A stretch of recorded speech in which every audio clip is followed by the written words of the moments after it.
سبح لله ما في السماوات وما في الأرض وهو العزيز الحكيم. Yang berikutnya Ustaz. Ada data menurut sumber dari sebuah lembaga di Indonesia Ustaz yang mencatat sebanyak 190.000 lebih anak-anak berusia 11 sampai 16 tahun di Indonesia terlibat judi online.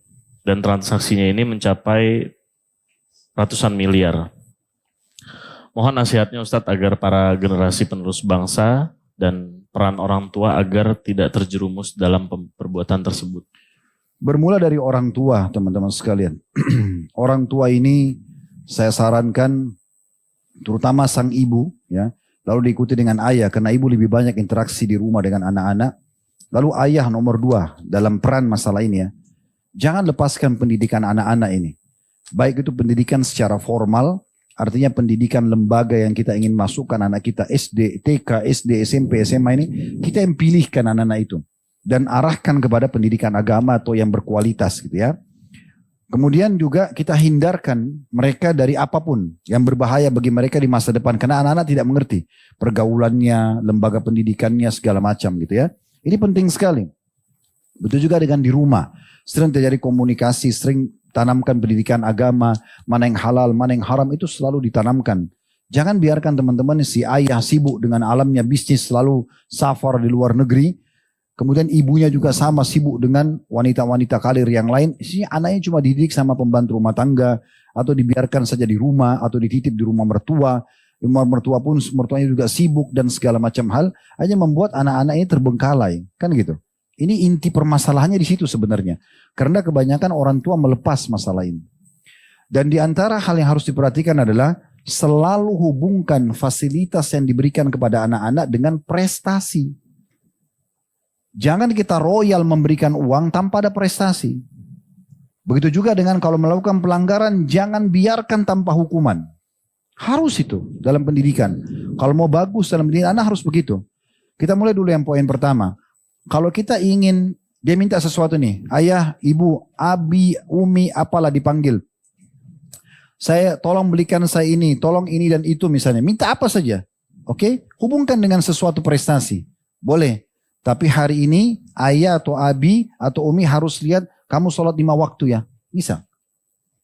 Kamu harus store surah ini. Biarin dia hafal, surah pendek aja. Store. Atau kita hafal sebuah hadis kita mengatakan begini dan begitu. Atau tunjukkan hari ini kamu baik sama adikmu. Ya.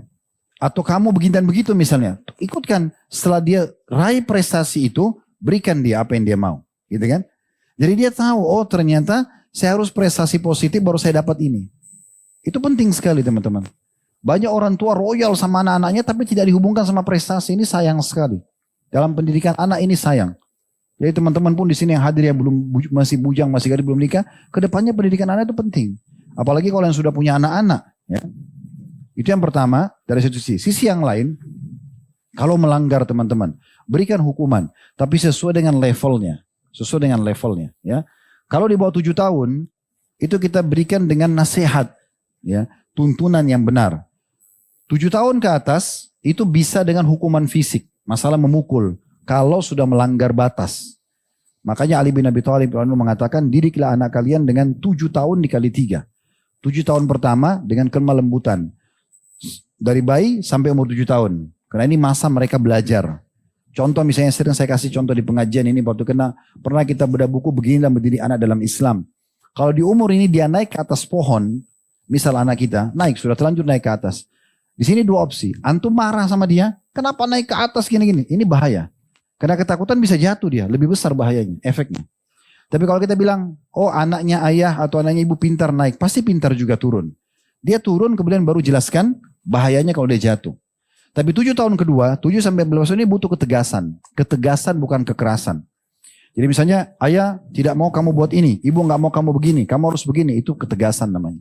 Di umur ini, umur pendidikan. Ini sebenarnya umur SD ya, SD sampai awal-awal SMP, 7 sampai 14 tahun. Makanya Nabi SAW mengatakan ajarkan anak kalian sholat di umur 7 tahun.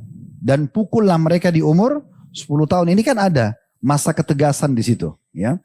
Dan pisahkanlah mereka di ranjang, kan gitu. Itu sampai 14. Nah 14, 7 tahun ketiga 14 sampai 21 diajak bermusyawarah. Di situ boleh kita tanya pendapatnya. Jangan ditanya pendapatnya di umur 5 tahun, 7 tahun. Nak mau makan apa? Nak sekolah di mana? Kamu mau pakai baju apa? Untuk apa? Untuk apa? Saya didik anak-anak di rumah. Yang Allah amanahkan alhamdulillah. Ini baju. Pakai ya nak. Selesai. Kita pakaiin sebagai orang tua. Ini makanan ya. Bismillah rezeki kita hari ini. Baca bismillah. Makan tangan kanan. Selesai. Oh aku mau makan ini. Gak ada. Hari ini rezekinya ini. Selesai. Kita arahkan begitu. Jadi mereka terbiasa dengar orang tuanya. Kan gitu. Kalau kita sekali tawarin, nak mau makan apa? Lalu kemudian kita lupa menyiapkan makanan dia. Dia sudah cukup mengatakan, ayah sudah janji. Ibu sudah janji. Ini jadi kalimat bab durhaka pada orang tua. Wala taqul lahuma uffin kata Allah kan. Jadi tidak boleh.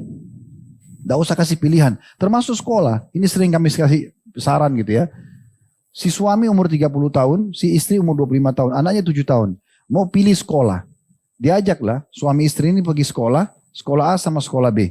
Kemudian dua-duanya bicara, lihat, perhatikan jarak, biaya, kurikulum, apalah semua berhubungan dengan sekolah-sekolah ini. Setelah mereka faham nih suami istri, oh ternyata yang paling bagus sekolah A. Uniknya nanya ke anak yang 7 tahun. Nak kamu pilih yang mana? Suami istri pilih sekolah A karena mereka tahu biaya, jarak segala macam. Lalu si anak karena lihat dinding tembok warna hijau, dia suka hijau. Yang B aja.